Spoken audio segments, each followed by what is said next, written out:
오늘 우리가 시편 9편을 들어가기 전에 그동안 들었던 시편 1편부터 8편까지의 내용을 아는 것이 중요합니다.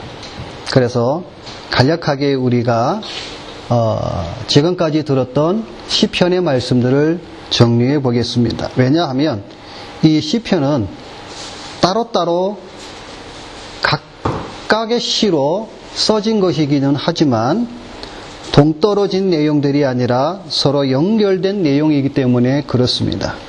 그래서 우리는 그것을 놓치지 않고 잘 이해하여야 이 시편의 말씀을 우리가 온전히 이해를 하기 때문에 그렇습니다.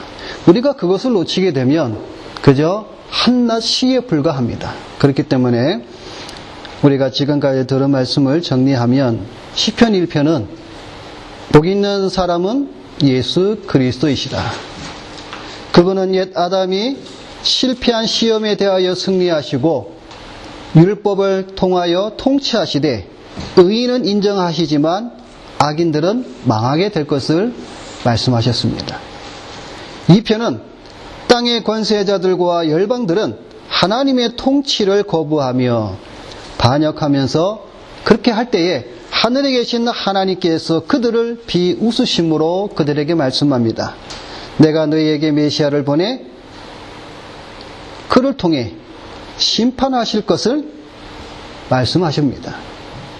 3편은 그럼에도 열방들은 오히려 더 악하게 반역하는 것을 다윗의 아들 압살롬이 반역하는 것을 통해 다윗이 핍박받는 것으로 메시아의 고난받으심을 말씀해 주고 있습니다.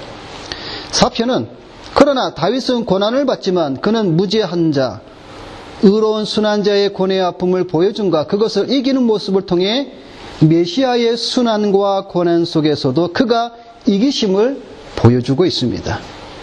5편은 다윗은 끊임없이 원수들에게 괴롭힘을 당하였고 그럴 때마다 하나님께 열렬하게 눈물로 호소하였는데 이것은 그리스도께서 고난 중에 성부 하나님을 의지하여 어둠의 세력에 대한 승리를 거둘 것을 우리에게 보여주고 있습니다.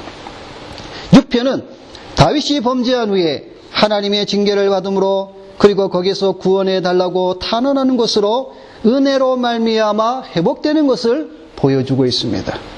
7편은 다윗은 자신에 대한 거짓 고소와 중상모략 속에서도 넘어지거나 실족하지 않고 원수들의 멸망에 눈으로 보며 언약의 하나님을 찬양하며 하나님의 의로운 통치가 회복되기를 바라는 것을 보여주고 있습니다.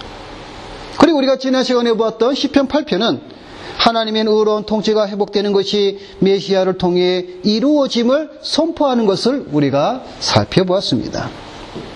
그리고 오늘 우리는 본문 시편 9편은 8편과 연결됨을 우리는 알아야 합니다. 우리는 방금 살펴보았듯이 각 시편이 구성된 순서를 보면 종종 서로 연관이 잘 되어 있는 것을 볼 수가 있습니다. 현재 우리가 가지고 있는 이 시편의 순서가 원래 이스라엘 백성들에게 주어진 순서이지만 우리가 이것을 원래는 1편 다음에 2편이 오고 2편 다음에 3편이 오고 그런 것은 아니었습니다. 시대와 상황이 다 다른 속에서 쓰여진 시입니다. 그럼에도 불구하고 에스라나 그 외의 학자들이 이 시편을 하나의 책으로 묶을 때에 성령의 도우심으로 말미암아 그들이 이 시편을 1편부터 150편까지 정리한 것을 우리는 믿음으로 받아들이고 있는 것입니다.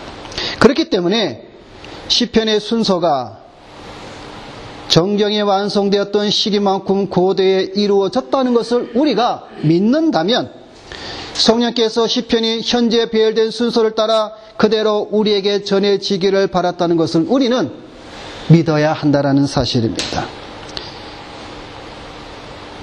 이것을 언급하는 이유는 시편 7편의 마지막 절이 이어서 시편 8편이 시작되었고 시편 9편은 시편 8편과 관련되어 있다는 사실입니다.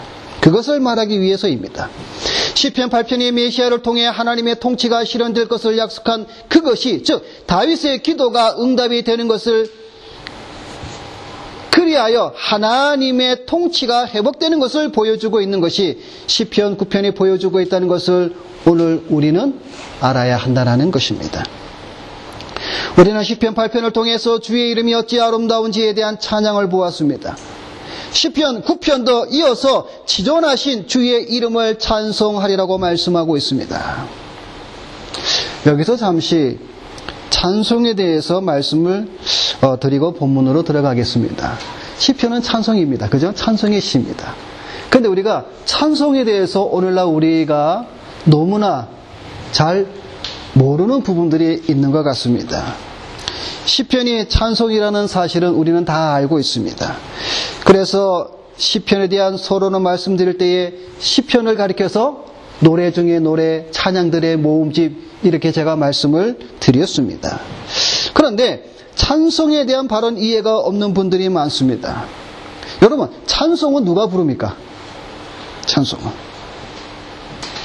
세상 가요처럼 가사가 좋거나 아니면 멜로디가 좋아서 그냥 흥얼대면 누구나 부르는 것처럼 찬송도 그렇게 부르는 것으로 생각하고 있습니까? 오늘날 젊은이들이 열린 예배로 모이는 집회나 장소에 가보면 찬송을 마치 세상 가요처럼 부르며 찬송의 의미도 모르면서 멜로디에 빠지거나 아니면 가사에 빠져서 자기 감정에 복받쳐 부르는 모습을 우리는 종종 쉽게 볼 수 있습니다. 그런데 여러분, 이것은 바르게 찬송하는 모습이 아닙니다. 여러분, 우리가 찬송의 의미를 알게 되면 결코 그렇게 부를 수가 없습니다. 그래서 이 시간 찬송의 의미에 대해서 가장 기본적이고도 중요한 찬송이 가지고 있는 의미 두 가지를 말씀을 드리고자 합니다. 첫째는 찬송은 그 원어를 따지게 되면 죄를 고백하다 또는 자백하다의 뜻이 있습니다. 오늘날 이것들을 많이 우리가 놓치고 찬송을 하고 있다는 겁니다. 레위기와 민수기를 통해서 보면 찬송이라는 단어가 이런 뜻으로 사용되어져 왔습니다. 그러므로 찬송은 죄를 깨닫고 고백하는 자들이 부르는 것임을 알아야 합니다. 죄가 뭔지도 모르고 죄에 대해서 고백하지도 않은 자들이 찬송을 부를 수가 있겠습니까? 없습니다. 물론 입으로는 부를 수 있는지는 몰라도 마음으로 하나님이 받으시는 찬송은 절대로 부를 수가 없습니다. 여러분, 찬송은 죄를 깨닫고 고백하는 자들이 부르는 하나님께 드리는 찬송입니다. 그저 멜로디가 좋고 가사가 좋고 분위기에 쌓여서 아무나 부르는 것이 아니라는 겁니다. 둘째로 찬송은 하나님의 속성과 그의 하신 일에 대한 감사의 고백의 뜻이 있습니다. 출애굽기와 시편의 말씀을 통해서 보면 찬송은 하나님의 이름, 그의 속성, 그리고 그가 행하신 일들을 알고 깨달은 자들이 하는 것임을 증거하고 있습니다. 하나님의 이름과 속성 그리고 행하신 일에 대하여 무지한 자는 찬송할 수가 없다라는 것입니다. 앞서 말씀을 드린 대로 입술로는 부를 수가 있습니다. 그러나 마음으로 하나님이 받으시는 찬송은 결코 부를 수가 없다라는 것입니다. 찬송에 대해 정리하자면 죄를 깨닫고 자백하며 하나님에 대한 지식을 알고 깨닫는 자가 하는 것입니다. 이것에 대해 가장 잘 보여주는 사람이 누구입니까? 바로 다윗입니다. 다윗은 자신이 죄 가운데 잉태되었음을 알았으며 하나님의 속성과 그게 행하신 기이한 일들을 알았습니다. 그러기에 그는 하나님의 이름을 부릅니다. 우리가 지난 시간까지 보았던 여호와 하나님의 이름을 불렀습니다. 엘로힘 하나님의 이름을 불렀습니다. 아도나이 하나님의 이름을 부르며 찬송하였습니다. 오늘 본문에도 보면 다윗은 지존하신 주의 이름을 찬양한다라고 고백하고 있습니다. 여러분, 찬송은 아무나 부르는 게 아닙니다. 죄인임을 깨닫고 고백하는 자, 하나님의 이름과 속성, 그러니까 그가 행하신 일들에 대한 분명한 신앙의 고백과 그와 다르는 지식을 가진 자들이 바르게 참된 찬송을 드릴 수가 있는 것입니다. 여러분들이 찬송 시간에 찬송을 바르게 부르지 않는 것도 신앙의 바른 모습은 아닙니다. 목소리가 작아서나 부끄러움이 많아서 잘 부르지 않는 것이 아니라는 말입니다. 자신의 죄에 대한 고백과 하나님을 아는 지식에 대한 부족함으로 찬송을 부르지 못하는 것입니다. 그러나 자신의 죄에 대한 고백과 하나님을 아는 지식의 풍성함을 가진 자가 어찌 하나님을 찬송할 때에 힘있게 찬송하지 않겠습니까? 다윗은 오늘 본문 시편 9편에 어떻게 고백하고 있습니까? 1절, 2절에 이렇게 말씀합니다. 내가 전심으로 여호와께 감사하오며 주의 모든 귀한 일들을 전하리이다. 내가 주를 기뻐하고 즐거워하며 지존하신 주의 이름을 찬송합니다. 라고 고백하고 있습니다. 이것이 찬송의 기본 의미를 가지고 있습니다. 다윗은 전심으로 지존하신 주의 이름을 찬송한다고 말하고 있습니다. 전심으로라는 말은 무엇을 가지고 있습니까? 어떤 뜻입니까? 두 마음을 가진다는 것이 아닙니다. 마음을 다해서 한 마음으로 내 마음의 절반은 하나님께, 내 마음의 절반은 따로, 그것이 아니라는 겁니다. 내 마음을 다하여 지존하신 하나님을 찬양하는 것을 다윗은 내가 전심으로 지존하신 주의 이름을 찬양한다라고 말하고 있습니다. 바라기는 우리 다윗의 교회 모든 성도들도 이와 같이 전심으로 지존하신 주의 이름을 찬양하는 복된 입술이 되기를 주님의 이름으로 부탁을 드립니다. 이제 오늘 본문에 들어가 오늘 말씀을 보겠습니다. 시편 9편은 시편 가운데서도 어려운 시 중에 하나입니다. 왜냐하면 배경에 대한 해석이 난무하고 그 배경에 대해서 정확히 알 수가 없기 때문에 그렇습니다. 그렇다 보니 꼭 집어서 어느 하나만의 해석을 주장하기도 어렵습니다. 그렇지만 저는 그 가운데서도 시편 8편과 연관되어 있는 구절을 보면서 여러 가지 많은 해석들 가운데에서도 하나를 정리하여서 오늘 이 시간에 저와 여러분이 함께 은혜를 나누는 시간을 갖도록 하고자 하는 것입니다. 자, 오늘 시편도 9편에 보게 되면 표제가 붙어 있습니다. 뭐라고 붙어 있습니까? 오늘 시편 9편의 표제를 보게 되니까 다윗의 시 인도자를 따라 뭐라고 말하고 있습니까? 뭇라벤에 맞춘 노래. 참 발음하기도 힘든 단어가 나옵니다. 시편 9편도 다윗이 지은 시이며 인도자를 따라 예배 때 부른 노래임을 우리가 알 수 있습니다. 그러면 이 뭇라벤이라는 말은 그럼 무엇일까? 정확히 모릅니다. 다만 추측하는 것은 이 뭇라벤은 문자적으로 벤의 죽음이라는 뜻으로, 여러분 지난 시간에 말씀드린 것처럼 벤이라는 히브리의 단어는 무슨 말이라 그랬죠? 아들이라는 그랬죠. 그러니까 아들의 죽음이란 뜻으로 가지고 있는 것을 봅니다. 그래서 어떤 이는 압살롬의 죽음을 노래하는 곡조, 또는 어떤 이들은 나발의 죽음을 가리키기도 한다. 또 어떤 이들은 골리앗의 죽음을 말하기도 한다. 그러니까 여러 가지 많은 난무하는 해석들이 있다 보니 어느 하나를 주장하기는 어렵다라는 것입니다. 다르게 보는 해석하는 자들은 당시의 민간에 잘 알려진 노래의 첨벌이거나 이 시편을 연주하도록 되어 있는 악기나 어떠한 이 노래를 이렇게 부르라는 그러한 음악에 대한 기호가 아닐까라고 말하기도 합니다. 그러나 결론은 정확히 모른다입니다. 그런데 우리가 여기서 한 가지 힌트를 잡는 것이 있습니다.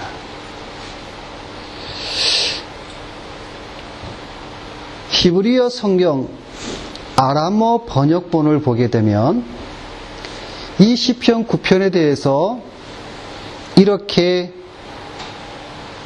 제목이 붙어 있습니다. 뭐라고 붙어 있냐면 두 진 사이에 나갔던 장군의 죽음에 대해라는 구절이 적혀 있습니다.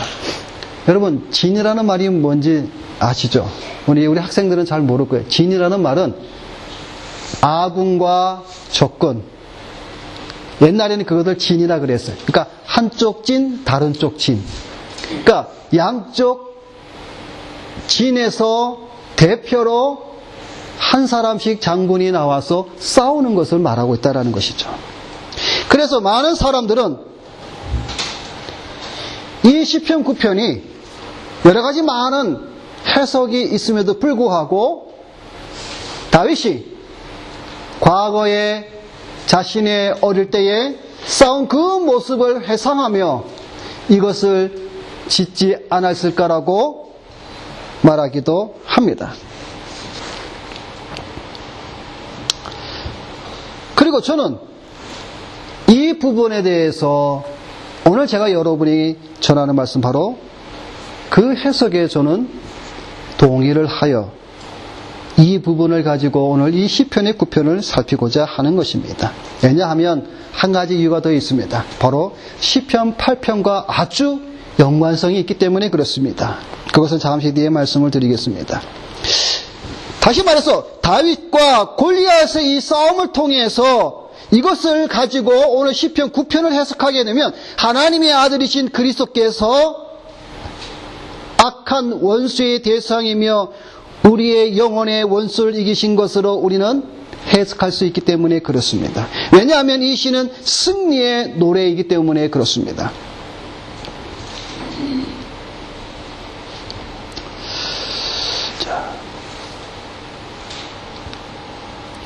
자, 먼저 우리가 1절부터 우리 한번 이제 살펴보겠습니다. 다윗은 본문에서도 주의 이름을 찬송하고 있습니다. 1절에 여호와의 이름을 부릅니다. 그리고 2절에 지존하신 주의 이름을 부릅니다. 다윗은 2절에 지존하신 주를 언급합니다. 여러분, 지존하신 주란 히브리 말로 엘리온이라고 말을 합니다. 이 엘리온, 이 말은 높은 곳에 계신 하나님 또는 다른 신들 위에 뛰어나신 하나님, 그리고 천지의 창조자를 나타내며 더 나아가 만물을 다스리는 위대한 왕의 개념으로 사용된 단어입니다. 이방들의 거대한 군대를 물리치게 하신 하나님을 엘리온이라고 호칭하는 것은 지극히 당연합니다. 다윗은 지존하신 주의 이름을 찬송하였습니다. 다윗이 이렇게 찬송하는 이유는 하나님께서 구속과 창조의 놀라운 일 가운데 하나님의 이름과 성품을 통하여 자신을 계시하셨고 그 영광을 나타내셨기 때문입니다. 앞서 말씀드린 것처럼 찬송의 의미를 다윗은 분명히 잘 알고 있었기에 그는 지존하신 하나님의 이름을 찬양한 것입니다. 다윗은 전심으로 그리고 기쁘게 즐겁게 하나님을 찬양하였습니다. 이것은 오늘 우리 신자들도 당연히 이렇게 찬송해야 함을 보여줍니다.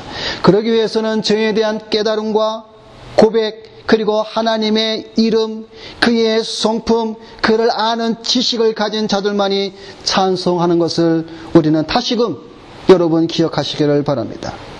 다윗은 하나님께서 공의로 심판을 행하심에 대한 찬양하였습니다.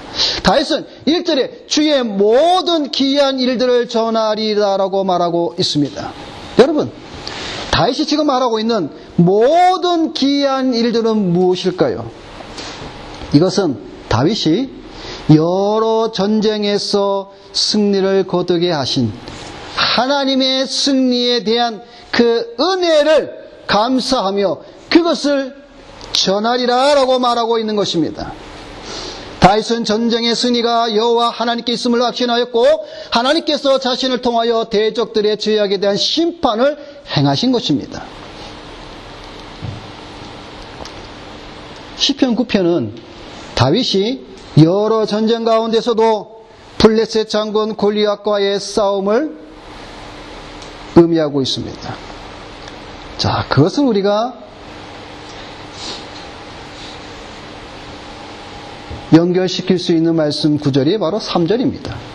3절에 내 원수들이 물러갈 때에 주 앞에서 넘어져 망함이니이다 라고 말하고 있습니다. 여러분, 이 모습은 마치 블레셋 장군 골리앗이 넘어지자 블레셋들이 도망치는 모습을 보이고 있습니다.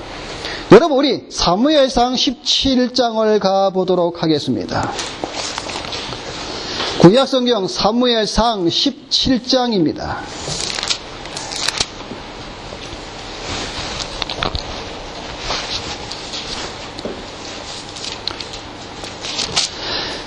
자, 사무엘상 17장 51절을 보게 되면 이렇게 말씀하고 있습니다. 다윗이 달려가서 블레셋 사람을 밟고 그의 칼을 그 칼집에서 빼내어 그 칼로 그를 죽이고 그의 머리를 베니. 그 다음에 뭐라고 나옵니까? 블레셋 사람들이 자기 용사의 죽음을 보고 도망하는지라.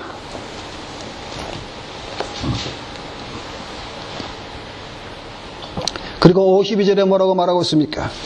이스라엘과 유다 사람들이 일어나서 소리 지르며 블레셋 사람들을 쫓아 가이와 에굴론 성문까지 이르렀고 블레셋 사람들의 부상자들은 사이랑 가는 길에서부터 가드와 에그론까지 엎드러졌더라.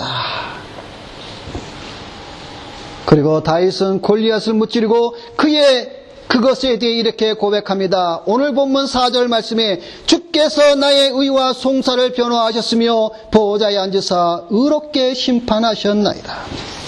여러분, 본문 오늘 시편 9편 4절의 이 본문을 이해하기 위해서는 우리는 사무엘 17장을 좀 더 우리는 자세히 살펴보아야 됩니다.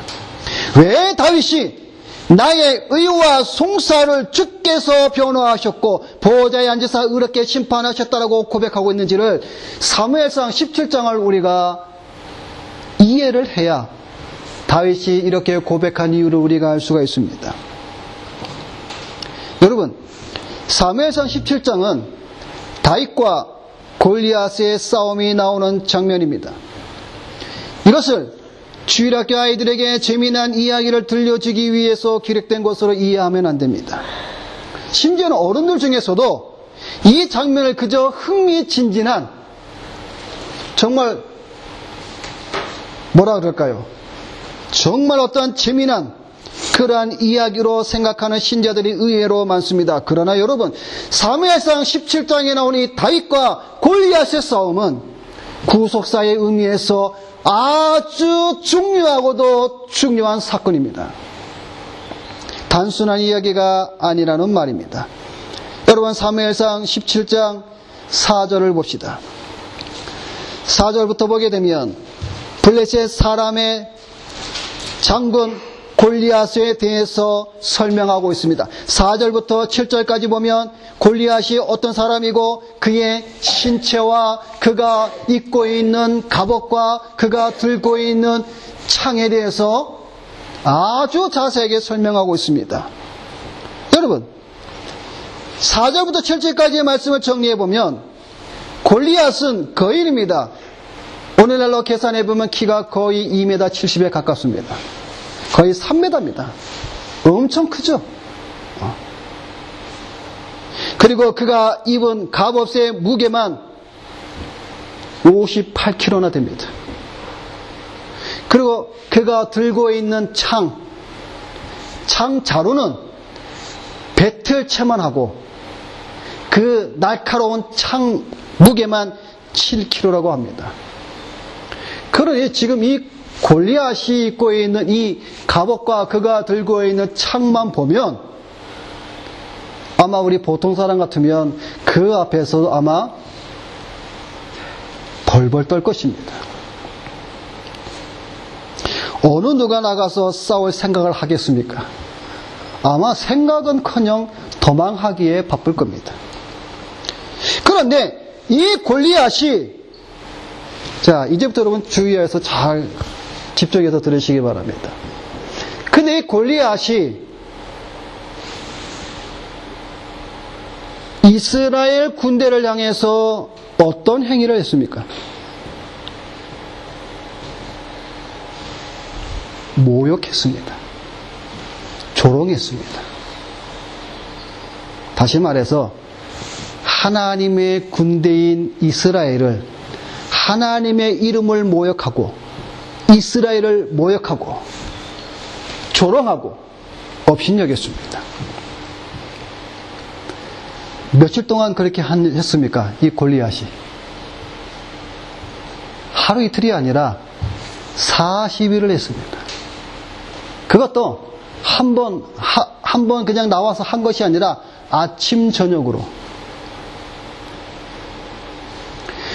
골리앗이 이스라엘과 마주보면서 나와서 40일 동안 아침 저녁으로 하나님의 군대 이스라엘을 모욕했습니다.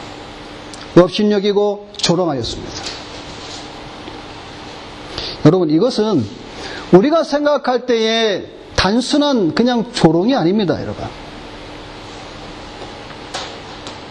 자, 골리앗이 하나님의 이름을 조롱할 때에 이 상황 속에서 한편에 어떤 일이 준비가 됩니까? 다윗의 아버지 이새가 베들레헴에서 살잖아요.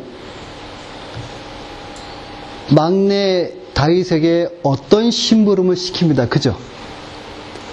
먹을 것을 쌓으면서 다윗에게 심부름을 시킵니다. 다윗아, 내 형들이 지금 전쟁터에 나가 있으니 가서 먹을 것을 주고 어떤 형편에 있는지, 내 형들이 잘 지내고 있는지 알아보고 오너라 하고 다윗을 보냅니다.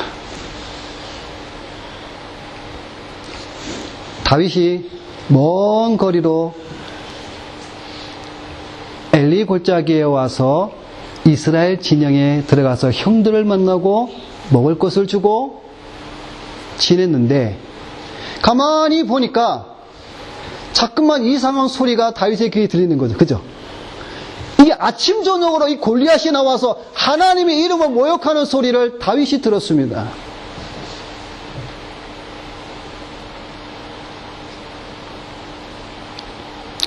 자, 여러분 26절을 봅시다. 사무엘상 26절. 다윗이 그 소리를 듣고 다윗이 뭐라고 말하고 있는지 26절입니다. 자, 우리 다 같이 읽어보겠습니다. 다윗이 곁에 서 있는 사람들에게 말하여 이르되, 이 블레셋 사람을 죽여 이스라엘의 치욕을 제거하는 사람에게는 어떠한 대우를 하겠느냐? 이 할례 받지 않은 블레셋 사람이 누구이기에 살아계시는 하나님의 군대를 모욕하겠느냐? 지금 다윗은 분노하고 있는 겁니다. 저놈이 누구길래 하나님의 이름을, 하나님의 군대를 지금 치욕하며 모욕하며 조롱하며 업신여기는 데에서 다윗은 그 소리를 듣고 분노하고 있습니다.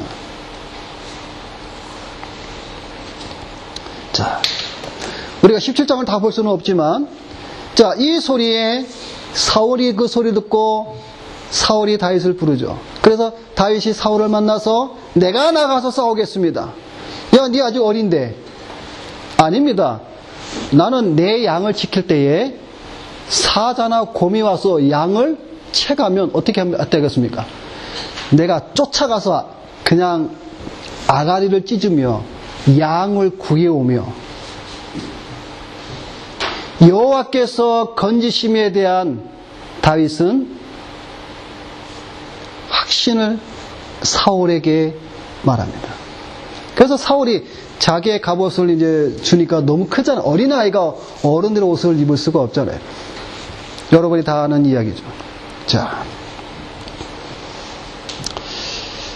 결국 다윗은 사울의 허락을 받아 골리앗과 맞서게 됩니다. 그 중간절은 여러분이 집에 가서 읽어보시고, 자, 42절부터 44절을 보게 되면 골리앗이 뭐라고 말하고 있는지 봅시다. 자, 다윗이 블레셋과 맞습니다. 자, 42절부터 44절 다 읽어봅시다. 그 블레셋 사람이 둘러보다가 다윗을 보고 업신여기니 이는 그가 적고 굵고 용모가 아름다움이라. 블레셋 사람이 다윗에게 이르되 내가 나를 개로 여기고 막대기를 가지고 내게 나왔느냐 하고 그의 신들의 이름으로 다윗을 저주하고, 그 블레셋 사람이 또 다윗에게 이르되 내게로 오라, 내가 내 살을 공중의 새들과 들짐승들에게 주리라 하는지라. 자, 이제 중요합니다. 45절부터 47절에 다윗이 뭐라고 하는지, 여러분 이 45절부터 47절을 여러분 잘 집중해서 우리 한번 읽어봅시다. 다윗이 블레셋 사람에게 이르되 너는 칼과 창과 단창으로 내게 나오거니와 나는 만군의 여호와의 이름 곧 내가 모욕하는 이스라엘 군대의 하나님의 이름으로 내게 나아가노라.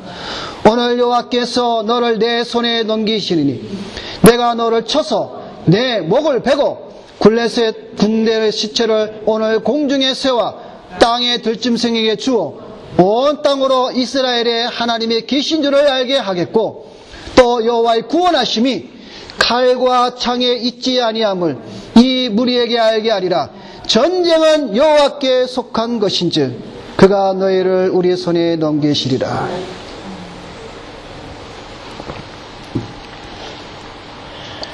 여러분,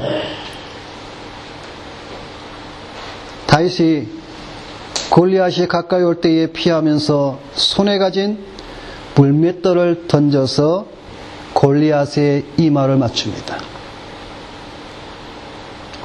그럴 때 어떻게 됐습니까?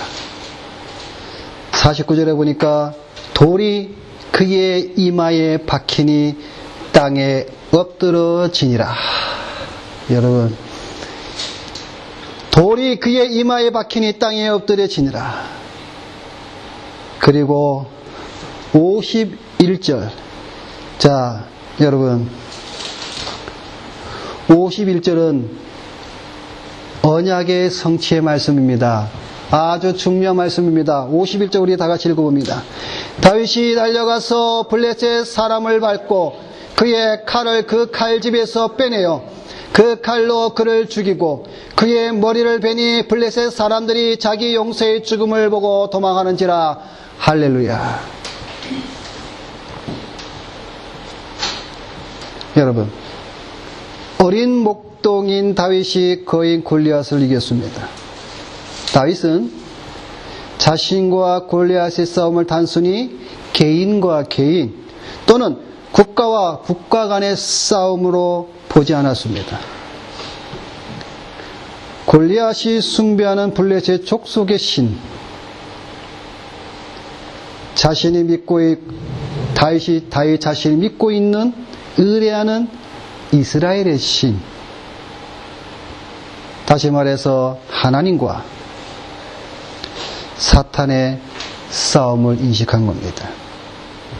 그러므로 다윗은 이방의 어떤 신들은 살아계신 하나님 여호와의 능력 앞에 여지없이 거꾸로 지려는 신앙과 확신으로 담대히 나갔던 것입니다.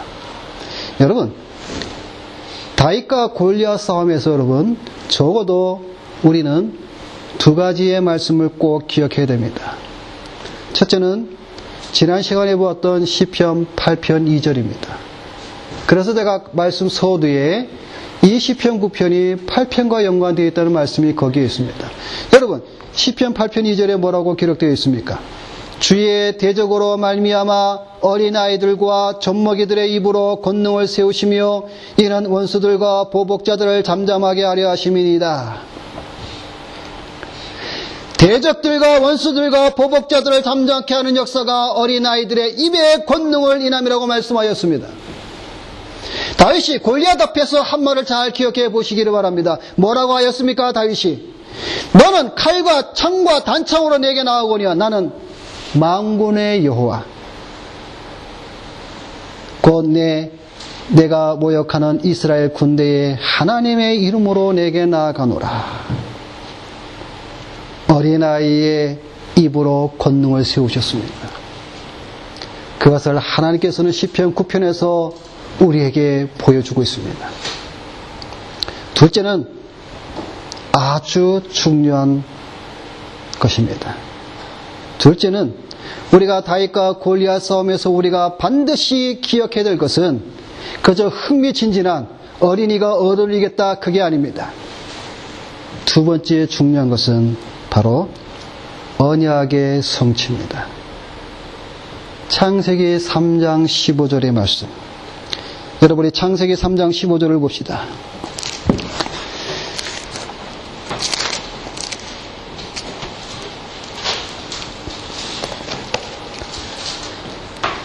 여러분, 창세기 3장 15절은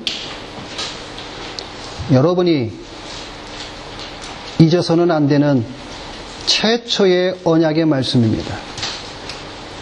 다시 말해서 은혜 언약의 말씀입니다. 행위의 언약의 말씀은 창세기 2장 16절 17절에 나오지만 은혜의 언약으로서 최초로 우리에게 말씀하신 것이 바로 창세기 3장 15절입니다. 그래서 여러분이 창세기 3장 15절의 말씀을 이루기 위해서 3장 16절부터 요한계시록 마지막 장까지가 있는 겁니다. 자, 창세기 3장 15절 우리 다 같이 읽어봅시다. 내가 너로 여자와 원수가 되게 하고 내 후손도 여자의 후손과 원수가 되게 하리니 여자의 후손은 내 머리를 상하게 할 것이요 너는 그의 발꿈치를 상하게 할 것이니라 하시고. 아멘. 여러분,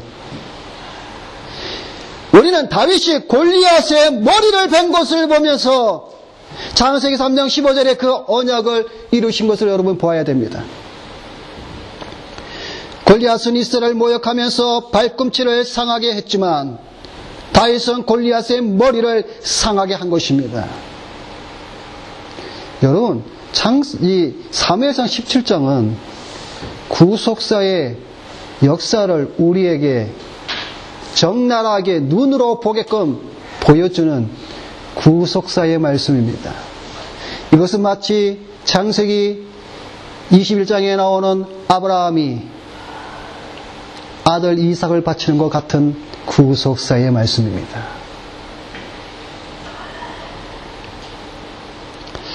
이런 구속사적인 사건인 다윗과 골리앗의 이기를 그저 주일학교 아이들에게 흥미진진한 이야기거리로 만들지 마시기 바랍니다.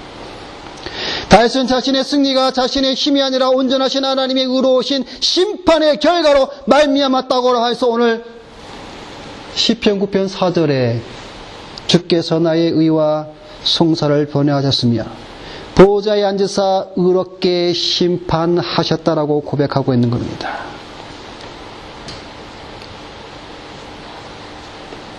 다윗이 이렇게 승리를 하게 하신 이유는 바로 주를 의지함이 있었습니다. 주를 의지했다는 말은 무엇입니까? 주의 이름을 알았다라는 것이죠. 그래서 오늘 우리가 볼 두 번째는 주의 이름을 아는 자입니다.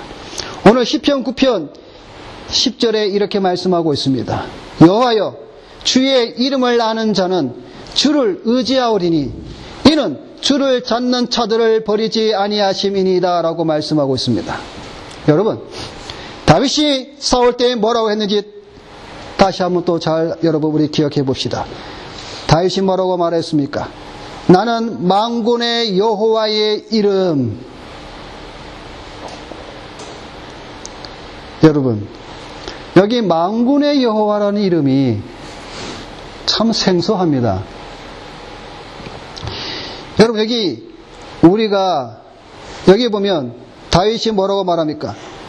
나는 만군의 여호와의 이름 곧 내가 모욕하는 이스라엘 군대의 하나님의 이름으로 내게 나아가노라 말씀하고 있습니다. 거기 보면 하나님의 이름으로 내게 나아가노라, 거기에는 하나님의 이름이 엘로힘으로 나옵니다.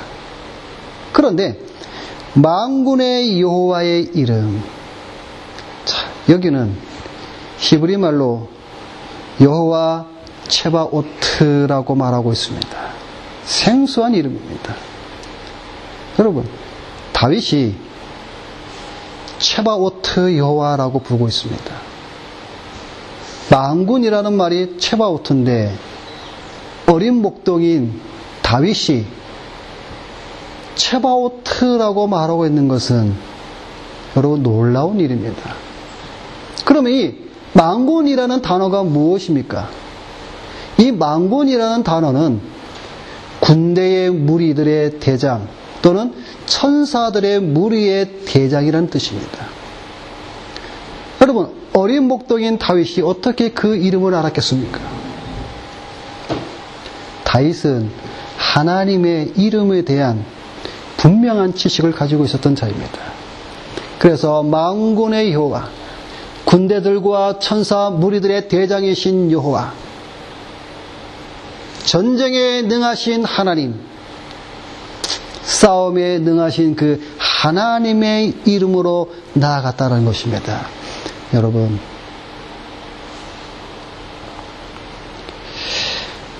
다윗은 주의 이름을 분명히 아는 자임을 보여줍니다. 그러기에 다윗은 주의 이름을 아는 자는 주를 의지하여 또한 주는 버리지 않은 것을 분명히 알았습니다. 오늘 현대 우리 신자들은 어떻습니까? 아니, 오늘 이 자리에 모인 여러분들은 어떻습니까? 주의 이름을 알며 주를 의지합니까? 우리가 여기서 말하는 주의 이름을 안다는 것을 무엇을 말하고 있는 것입니까? 우리가 안다고 말할 때 어떤 의미로 사용하는지를 정확히 여러분이 이해해야 합니다.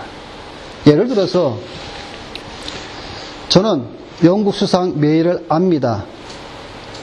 여러분, 제가 지금 영국 수상 메이를 안다고 말하는 그 의미가 뭡니까? 정말 관계가 있어서 안다고 말하는 겁니까? 아니면 그냥 영국의 수상이 메이니까 그것을 안다는 겁니까?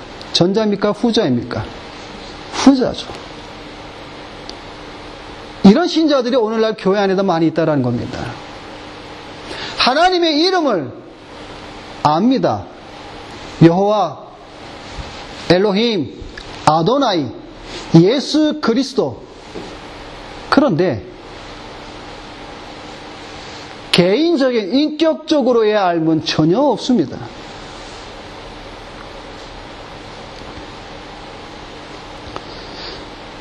여러분, 주의 이름을 안다는 것이 무엇인지 성경은 우리에게 밝히 말씀하고 있습니다. 오늘 우리가 봤던 다윗의 경우처럼. 자, 여러분, 또 하나의 중요한 사건이 있습니다. 우리가 주의 이름을 안다는 것이 막연하게 추상적인 것이 아님을 보여주는 사건이 또 하나 있습니다. 여러분이 여호수아 2장으로 가봅시다.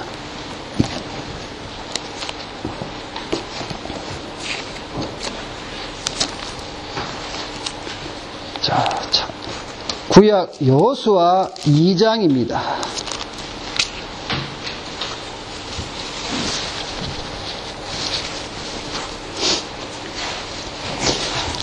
여러분이 잘 알다시피 여호수아 2장은 이스라엘 백성이 여리고성을 쳐들어가는 장면이 나옵니다. 그래서 정탐꾼을 보내고 이제 한 여인이 나오죠. 기생 라합이 나옵니다. 그죠? 그 라합이 정탐꾼을 숨겨주는 장면이 나오죠. 자, 그런데 우리가 몇 절을 보냐면 여러분 2장 9절입니다.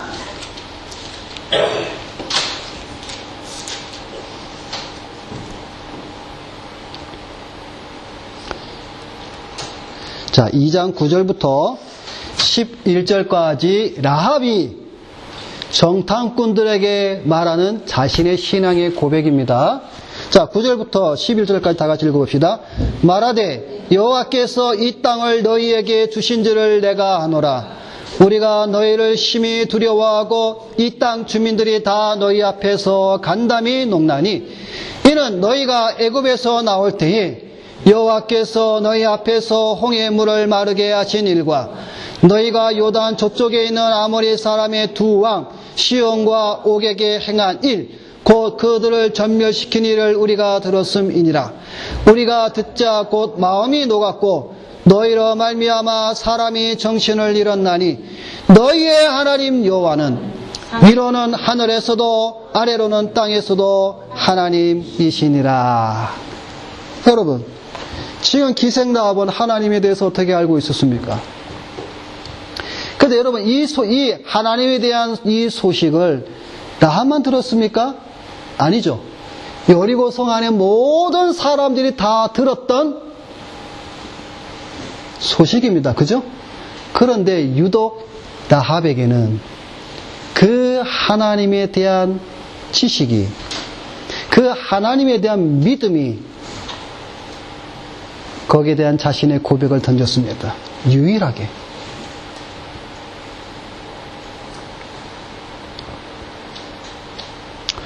라합은 이방인이었지만 하나님의 이름을 알았습니다. 여리고성의 수많은 사람들도 분명히 하나님의 이름을 들었는데, 그러나 그것으로 끝입니다. 그 이상도 그 이하도 아닙니다. 이런 신자들이 오늘날 우리 교회 안에도 많이 있다라는 겁니다. 교회는 다니지만 여리고성의 수많은 사람들처럼 하나님의 이름을 단지 들을 뿐입니다. 라합처럼 신앙의 고백을 하지 않는 자들이 수두룩하다라는 것이죠. 여러분이 청교도 목사인 토마스 왓슨은 목사님은 주의 이름에 대해서, 주의 이름을 아는 것에 대해서 오늘 이 시편 9편 10절의 말씀에서 이렇게 설명을 합니다. 믿음이란 그 자체가 하나님의 은총으로 주어진 지성이다. 믿음이 없는 지식은 있을 수 있지만 지식이 없는 믿음이란 있을 수 없다. 지식은 믿음이 앞서서 횃불을 밝혀야 한다. 나의 의리한 자를 내가 알고, 디모데후서 1장 10절의 말씀처럼 바울이 회심할 때에 빛이 하늘로서 그의 주위를 비추었듯이 믿음이 생기도록 하기 위해 하나님께서는 먼저 사람들이 이해하도록 빛을 비추신다. 맹목적인 믿음은 죽은 믿음처럼 나쁜 것이다. 보지 못하는 눈을 좋다고 말한다면 지식 없는 믿음도 좋다고 할 수 있다. 무지한 가운데 보이는 열심은 저주를 받는다. 무지 가운데서도 종교를 지킬 수 있다고 생각했던 로마 카톨릭처럼 저주를 받는 것이다. 그 결과 알지 못하는 신에게 제단을 쌓게 된다. 그들은 무지는 헌신의 어머니라고 했다. 그러나 지식이 없을 때 사랑과 헌신이 따르는 것이다. 믿음에는 지식이 따라야 한다. 그래서 성경은 때로 믿음을 지식과 동일한 의미로 사용하기도 한다. 여러분, 지식 없는 믿음은 종교라 그랬습니다. 오늘 수많은 사람이 교회를 다니지만 하나님의 이름에 대해서 모르는 것은 종교입니다. 여러분들은 주의 이름을 아십니까? 오늘 이 시간에 여러분에게 나는 주의 이름을 알고 있는지 모르는지 대하여 체크하는 방법을 하나 말씀을 드리겠습니다. 그 방법은 아주 간단합니다. 그것은 바로 주를 의지하느냐 의지하지 않느냐를 보면 알 수 있습니다. 오늘 본문에 그랬죠. 주의 이름을 아는 자는 주를 의지한다라고 말씀하고 있습니다. 여러분이 주를 의지한다면 주의 이름을 아는 자입니다. 그러나 주를 의지하지 않는다면 주의 이름을 모르는 자들입니다. 우리가 살다 보면 온갖 어려운 일들이 있고 고난과 환난과 생각지 않은 일도 당하기도 합니다. 그럴 때 여러분들은 주를 의지합니까? 죽기에 피합니까? 세상 사람들은 어떻습니까? 어떤 어려움을 당할 때 세상 사람들은 자신의 방법을 찾습니다. 취미를 가지거나 다른 일에 몰두합니다. 그러면 그 어려운 일이 지나갑니까? 잠시는 잊을 수 있죠. 그러나 계속 쌓여서 골마서 터집니다. 그러나 여러분, 신자들은 다릅니다. 크리스천은 다릅니다. 어떻게 할까요? 주의 이름을 부릅니다. 하나님, 전능하신 하나님, 여호와여 언약을 지키시는 하나님, 나를 지배하시는 아도나의 하나님, 군대의 무리이시며 천사들의 대장이신 만군의 여호와여, 오늘 다윗도 뭐라고 말하고 있습니까? 지존하신 주여, 주의 이름을 부릅니다. 전능하신 하나님을 안다면, 언약을 지키시는 하나님을 안다면 어찌 그분을 의지하지 않을 수 있겠습니까? 어찌 그분께로 달려가서 피하지 않겠습니까? 그래서 9절에 다윗은 여호와는 압제를 당하는 자의 요새이시여 환난 때의 요새이시도로다라고 말씀하고 있는 것입니다.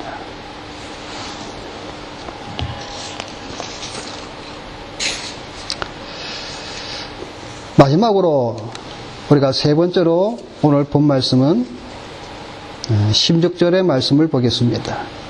오늘 시편 9편 16절에 여호와께서 자기를 알게 하사 심판을 행하셨으며 악인은 자기가 손으로 행한 일에 스스로 얽혔도다라고 말씀하고 있습니다. 하나님은 자신의 이름을 알게 하십니다. 여러분, 우리가 지금 계속 이 시편의 말씀을 통해서 하나님의 이름에 대해서 얼마나 다윗이 강조하고 있고 계속해서 반복적으로 말씀하고 있는지를 여러분이 아셔야 합니다. 하나님을 잃어버린 자들은 수월로 돌아가며 모든 이방 나라들이 그렇게 될 것을 말씀하고 있습니다. 누가요? 하나님의 이름을 모르는 자들은, 하나님을 찾지 않는 자들은 수월로 돌아간다. 여러분, 수월이라는 말이 뭡니까? 죽은 자의 무덤이라는 뜻입니다. 다시 말해 지옥입니다. 그런데 여기 이 9절 말씀 끝에 여러분 갈로가 되어서 두 단어가 쓰여 있죠. 16절 끝에, 그죠?